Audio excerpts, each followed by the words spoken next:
like the color, it's easy to change it. There's plenty of others that you can choose from.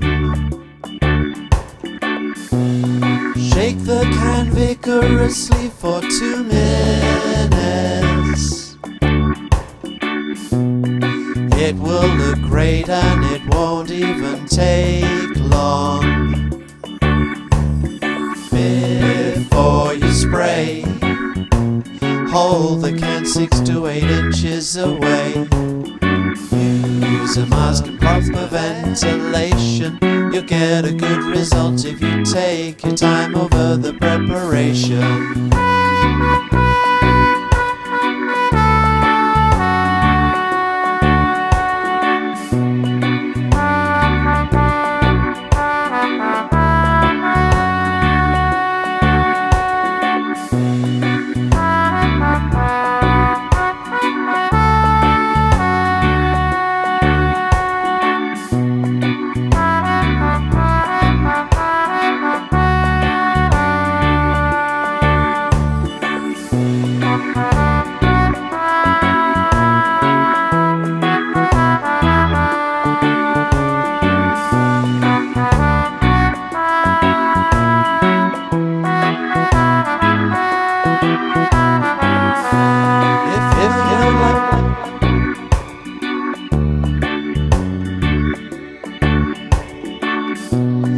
There's plenty.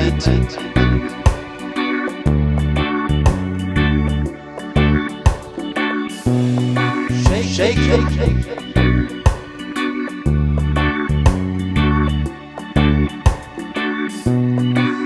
It will.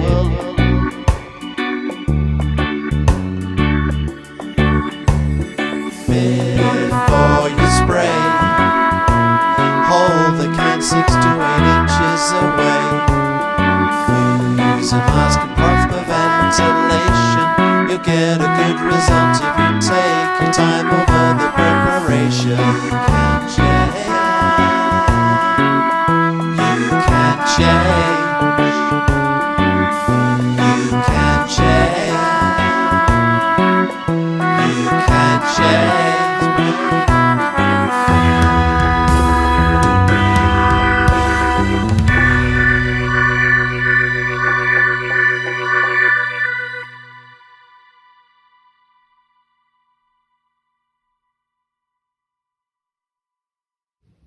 Hello, and thanks for listening. So this thing took on a life of its own, and although there's a couple things that I'm not 100% happy with, the vocals, I needed to be done with it so I could move on to the next thing. So firstly, the subject. So generally, lyrics and music, they kind of come to me at the same time. But in this case, the music came to me first, and I really struggled with the lyrics. I came up with several that were really kind of negative, which isn't my style and doesn't fit in at all with the genre that I was going for. So how this came about was that I was spray painting a desk that we bought used on Craigslist, and this was for my wife's classroom. And it occurred to me to just rip off the lyrics from the back of the spray can, the instructions on the back of the spray can. I'm actually not kidding. That's what happened. So I did that, and then I added that little refrain at the end because I wanted to finish on something that was very, very positive and uplifting.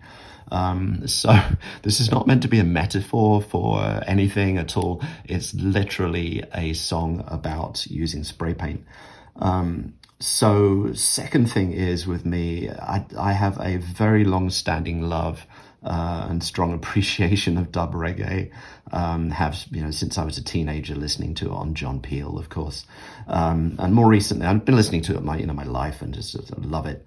And more recently I've been listening to some Holly Cook, which I think is tremendous, and Prince Fatty in general. Really, really great stuff. So that also was certainly an inspiration in general for the song. So I sequenced everything and recorded everything in GarageBand GarageBand, where are you? There we are. So see if I can pull this thing up. So let's have a look. Here it is.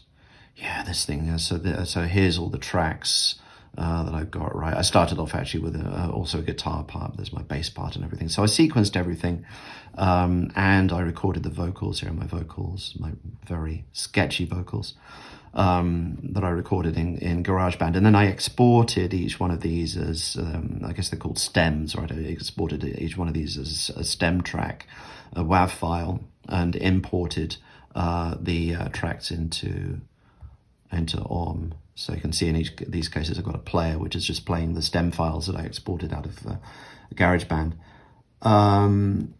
So yeah, back to here. So the parts that I recorded here.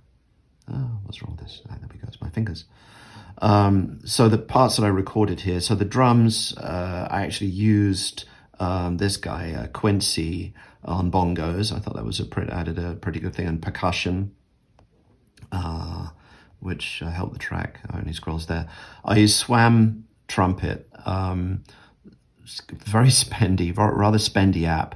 But the sound of this thing just blew me away completely. A great trumpet sound. What else did I use? The string sound is coming from an instrument inside OM. I used Galileo for the organ sound.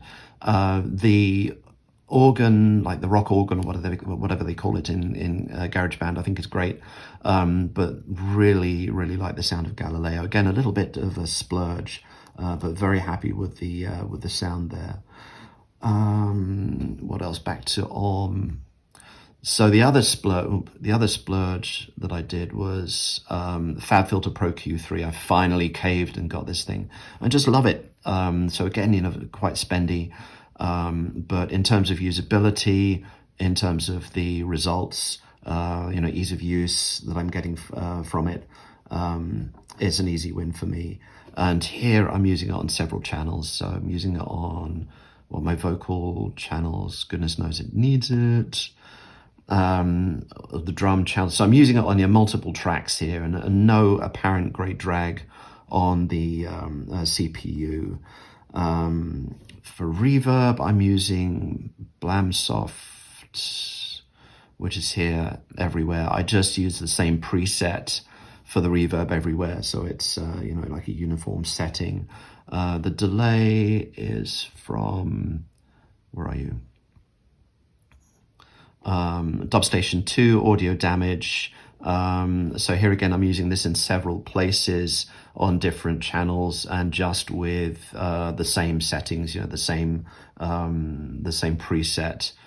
So it sounds kind of integrated and uniform. What else have I got? I'm routing the two vocal channels into one here, just so I can adjust the relative volumes of the lead and the harmony here, and then so I can easily cut the vocals, as you probably noticed me doing during the video there. And then everything is routed into one main channel as my main out, and again I've got the EQ here, and safety first, I've got the limiter on there. So that's about it. So yeah, thanks very much for watching. If I have inspired you either to make some music, make some make some dub reggae. I wouldn't call this great. To make some dub reggae, then fantastic. If I've inspired you to go spray paint a piece of furniture, hey, that's great too. Thanks very much for watching.